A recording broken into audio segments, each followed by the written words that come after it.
पंजाब के पूर्व CM captain Amarinder Singh की पार्टी पंजाब लोक कांग्रेस के कार्यालय का चंडीगढ़ में उद्घाटन किया गया।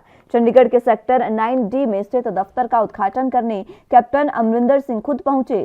कैप्टन अमरिंदर सिंह ने इस दौरान कहा कि बीजेपी और अकाली दल डेमोक्रेटिक के साथ सीट शेयरिंग कर वो सरकार बनाएंगे। चंडीगढ़ का यह हमारा दफ्तर 24 घंटे खुला रहेगा और इसके जरिए लोग पंजाब लोक कांग्रेस से जुड़ सकेंगे। हालांकि इसके अलावा अमरिंदर सिंह ने कहा है कि मैं अभी सीट शेयरिंग के ऊपर ये नहीं बता सकता कि कौन सी पार्टी का कैंडिडेट कहां से इलेक्शन लड़ सकता है, क्योंकि अभी उसके ऊपर डिसीजन पेंडिंग है।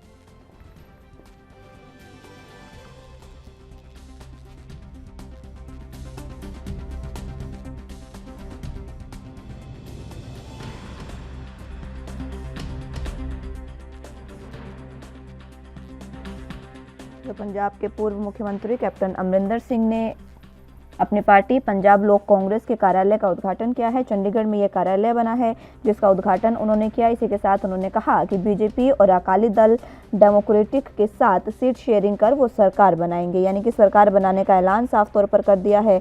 और इसी के साथ उन्होंने अपने कार्यालय का भी उद्घाटन किया और कहा कि उनका दफ्तर 24 घंटे खुला रहेगा। जिसे भी उनसे मुलाकात करनी है या उनसे जुड़ना चाहते हैं वो कभी भी 24 घंटे में उनके दफ्तर में आकर वहां पर उनसे बातचीत कर सकते हैं और उनसे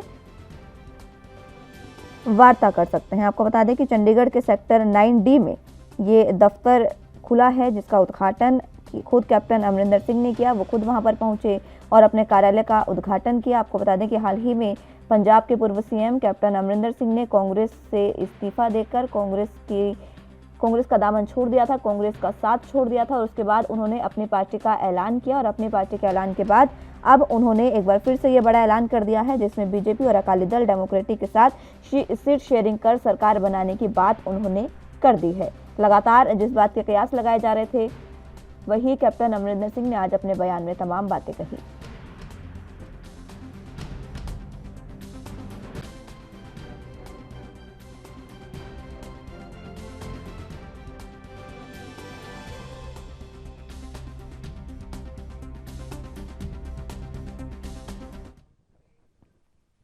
तो इसी खबर पर चर्चा के लिए हमारे साथ हमारे राजनीतिक संपादक चंद्रशेखर त्रिशूल जी जुड़ चुके हैं। त्रिशूल जी, फिलहाल जिस तरीके से ये बात अब सामने आई है, लगातार जिसका सवाल लगातार उठाए जा रहे थे वही बात अब सामने आई है। खुद कैप्टन अमरिंदर सिंह ने ऑफिस का उद्घाटन तो किया, लेकिन उसके साथ उन्होंने कहा बीजेपी और अकाली दल डेमोक्रेटिक के साथ वो सरकार बनाने जा रहे हैं। किस तरीके से तमाम समीकरणों को आप देख रहे हैं?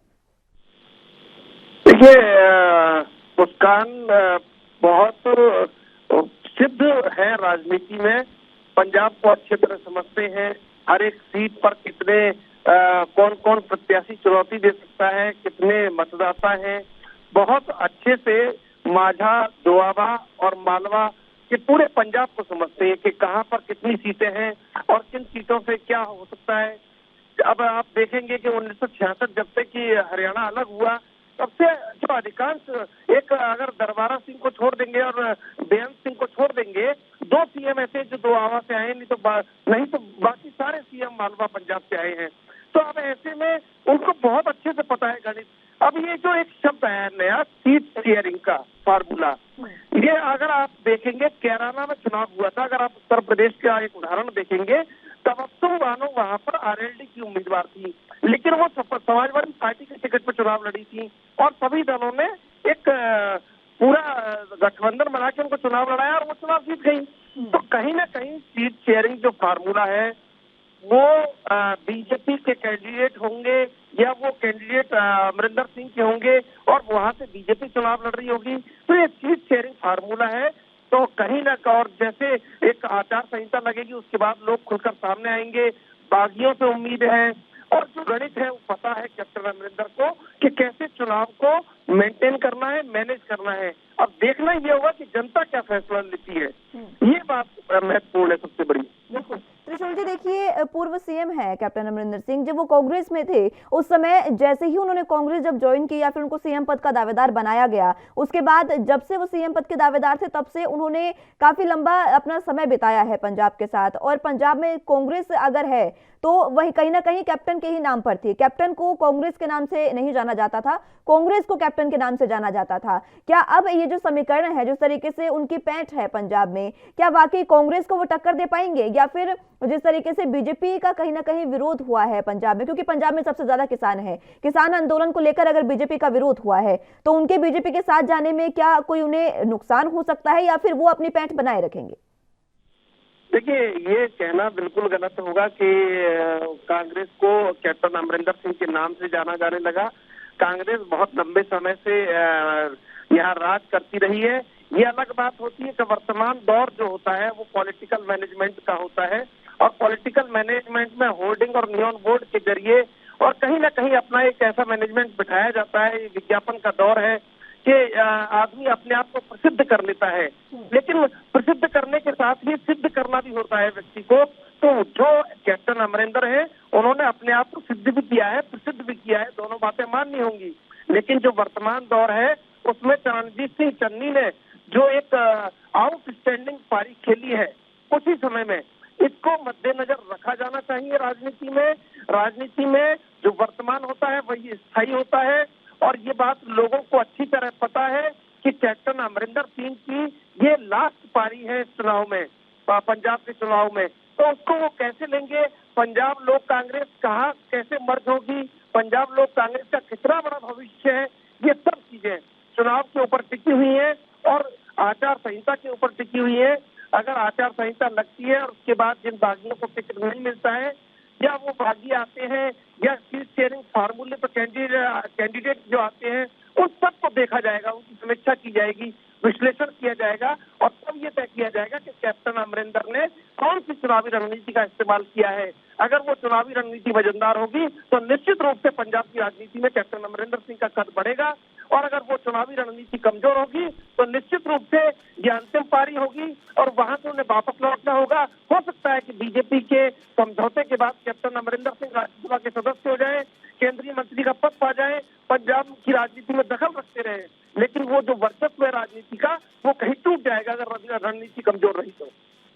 बिल्कुल, ये बात बहुत सही है। और देखिए, कैप्टन अमरिंदर सिंह हालांकि ठीक है कांग्रेस में थे, लेकिन ये बात आपकी बहुत वाजिब है कि जब से सीएम चरणजीत सिंह चन्नी बने हैं उन्होंने भी काफी अच्छी पारी खेली, और बहुत कम समय में जो काम उन्होंने किए हैं वो शायद कैप्टन के कार्यकाल में नहीं हो पाए थे, क्योंकि जनता अब देख रही है अब।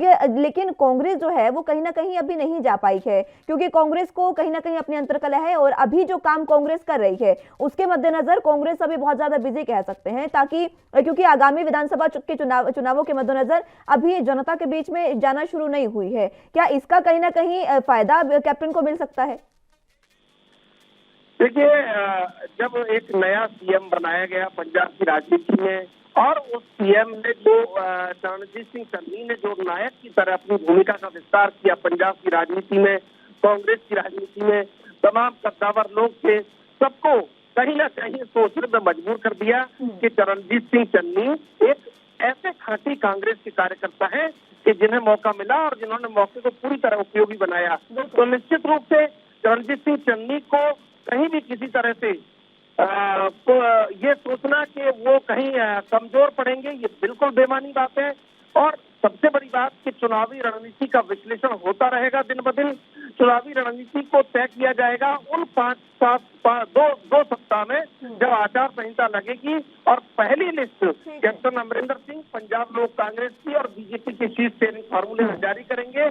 निश्चित रूप से ये पता रहेगा कि कैप्टन का कैंडिडेट है या बीजेपी का कैंडिडेट है। ठीक है फार्मूले के विश्लेषण के बाद, पहली लिस्ट के बाद ये पता लगेगा कि चुनावी रणनीति कितनी मजबूत है, कितनी कमजोर है, और उसी के ऊपर सारा चुनाव टिका रहेगा। ठीक है त्रिशूल जी, बहुत बहुत शुक्रिया हमारे साथ जुड़ने के लिए और तमाम चर्चा हमारे साथ करने के लिए। तो लगातार जिस तरीके से अब इस पर रार बरकरार है कि आगे सियासी समीकरण जो बन रहे हैं उसके मद्देनजर क्या कुछ समीकरण आगामी चुनावों में बनेंगे।